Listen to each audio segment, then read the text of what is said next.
आप सभी लोगों को सनम मैथ्स क्लासेस में स्वागत है। आज मैं लेके आया हूँ 9th क्लास मैथ्स 1.3 का क्वेश्चन नंबर 6। देखिए किस प्रकार के क्वेश्चन है। इसको सबसे पहले क्वेश्चन को हम बहुत अच्छे समझेंगे। बोल रहे हैं कि P अपॉन Q के रूप की परिमित संख्या के अनेक उदाहरण लीजिए। सबसे पहले हमें बताना है P अपॉन Q के रूप की परिमित संख्या के अनेक उदाहरण लेना है। जहां P और Q पूर्णांक है, P और Q दोनों क्या होना चाहिए? पूर्णांक होना चाहिए, जिनका एक के अतिरिक्त अन्य कोई गुणनखंड नहीं है। अच्छा एक बात बताऊं, जिनका एक के अतिरिक्त कोई अन्य कोई गुणनखंड नहीं है उस संख्या में भी बताना है। और मैं बताऊं एक के अतिरिक्त ऐसी संख्या जिनका एक के अतिरिक्त अन्य गुणनखंड नहीं है वह संख्या अभाज्य संख्या कहलाता है। कौन सी संख्या कहलाता है? अभाज्य संख्या।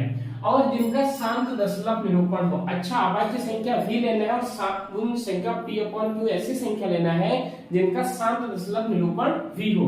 क्या आप यह अनुमान लगा सकते हैं कि Q का कौन सा गुण अवश्य संतुष्ट करना चाहिए? तो हमें ये बताना है कि ऐसी संख्याओं में Q को कौन सा गुण संतुष्ट हो रहा है। तो देखिए सबसे पहले हम वन बाय वन समझेंगे। बोल रहे कि P अपॉन Q के रूप में परिमेय संख्या के अनेक उदाहरण दीजिए। सो परिमेय संख्या का मैंने डेफिनेशन बताया था। किसमें? परिमेय संख्या का डेफिनेशन मैंने इंट्रोडक्शन वीडियो में बताया है। देखिए अब मैं फिर बता रहा हूँ, परिमेय संख्या उसे बोलेंगे जिसको P अपॉन Q के रूप में लिख सकते हैं और Q not is equal to 0 के बराबर होता है। ऐसी संख्या है जिसे हम P अपॉन Q के रूप में लिख सकते हैं और Q not is equal to 0 के बराबर होता है। Q 0 के बराबर नहीं हो सकता है। दूसरी बात बोले कि P और Q पूर्णांक है। अच्छा पूर्णांक किसे बोलते हैं? तो पूर्णांक मैंने बताया था तुम्हें कि पूर्णांक एक धनात्मक पूर्णांक होता है, ऋणात्मक पूर्णांक होता है। पूर्णांक ये 0 यहाँ से स्टार्ट होता है, ये राइट हैंड साइड की तरफ प्लस का 1, ये प्लस का 2, ये प्लस का 3 और ये निशान चलता जाएगा इंफिनिटी तक, प्लस इंफिनिटी तक जाएगा। इधर ये माइनस का 1, ये माइनस का 2, ये माइनस का 3, ये इधर इंफिनिटी तक माइनस इंफिनिटी तक जाता जाएगा। और मैं बताऊं ये यहाँ से यहाँ तक ये होता है धनात्मक पूर्णांक। क्या होता है? धनात्मक पूर्णांक। और यहाँ से ये सारी बातें यहाँ से यहाँ तक होता है ये ऋणात्मक पूर्णांक। क्या होता है? ये ऋणात्मक पूर्णांक।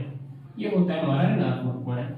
अब बोला कि जिनका एक के अतिरिक्त कोई अन्य गुणनखंड नहीं है। मैं बताऊं ऐसी संख्या जिनका एक के अतिरिक्त कोई अन्य गुणनखंड नहीं है वो संख्या है अभाज्य संख्या है। वो संख्या कौन सा है? अभाज्य संख्या है।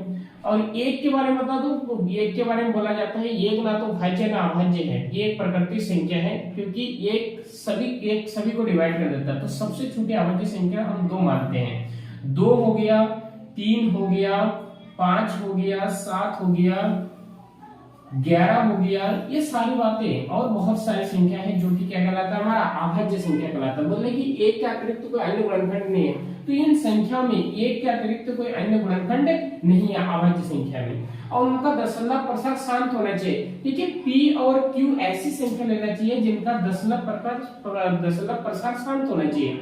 और दशमलव प्रसार शांत तो कौन सा होता है? दशमलव प्रसार शांत वह संख्या होती है जो कि डिवाइड हो जाता है। वो क्या हो जाता है? पॉइंट लगा के हम जब डिवाइड करते हैं तो पॉइंट में आता है, लेकिन वो क्या होता है? पूरा डिवाइड हो जाता है। तो आप ये अनुमान लगा सकते हैं कि Q को कौन सा गुण अवश्य संतुष्ट करता है। तो देखिए बात बताता हूं मैं, हमें P और Q दोनों लेना है अभाज्य संख्या। P और Q दोनों क्या लेना है? अभाज्य संख्या लेना है। तो मैं यहाँ पे ले लेता हूँ आपका 2 और अपॉन में ले लेता हूँ 5। एक एग्जांपल कई सारे एग्जांपल दूंगा मैं। एक एग्जांपल मैं 2/5 ले लेता हूँ। तो जैसे 5 से 2 को डिवाइड करता हूं तो ये तो होगा नहीं, तो क्या होगा? पॉइंट बढ़ेगा तो एक 0 बढ़ जाएगा। अब ये 2 की जगह कितना हो गया? 20 हो गया है। तो 5 चौको कितना हो गया? 20 हो गया। तो ये 0.4 ये पूरा डिवाइड हो गया। P और Q दोनों कैसी संख्या है? दोनों अभाज्य संख्या है और परिमेय संख्या भी है। और इनका दशमलव प्रसार क्या है? शांत, क्योंकि देखो ये पूरा डिवाइड हो गया है ना। तो ये एक एग्जांपल हो गया। अब दूसरा एग्जांपल हम लेते हैं, जैसे 3/2 ले लेते हैं। 3/2 लेते हैं दूसरा एग्जांपल।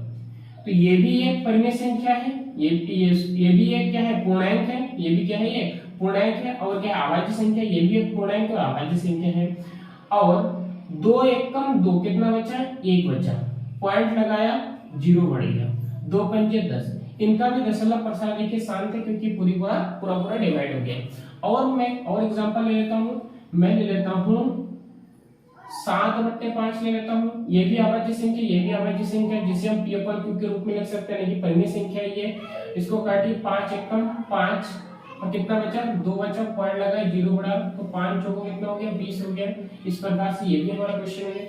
ऐसे हम बहुत सारे एग्जांपल ले सकते हैं और देखिए इनमें सारी बातों को सेटिस्फाई कर रहा है। ये बोल रहा है कि पहले हमसे कहा था कि p और q पूर्णांक होना चाहिए। देखिए जितने भी एग्जांपल लिए मैंने, p और q क्या है, पूर्णांक, और यही तो पूर्णांक होता है, ये सारी संख्या पूर्णांक होता है। बोल रहे कि जिनका 1 के अतिरिक्त कोई अन्य गुणनखंड नहीं होते, 2 का 5 के 1 के अतिरिक्त कोई अन्य गुणनखंड नहीं है, 3 का 2 का 1 के अतिरिक्त कोई अन्य गुणनखंड नहीं है, 7 और 5 का 1 के अतिरिक्त कोई अन्य गुणनखंड नहीं है।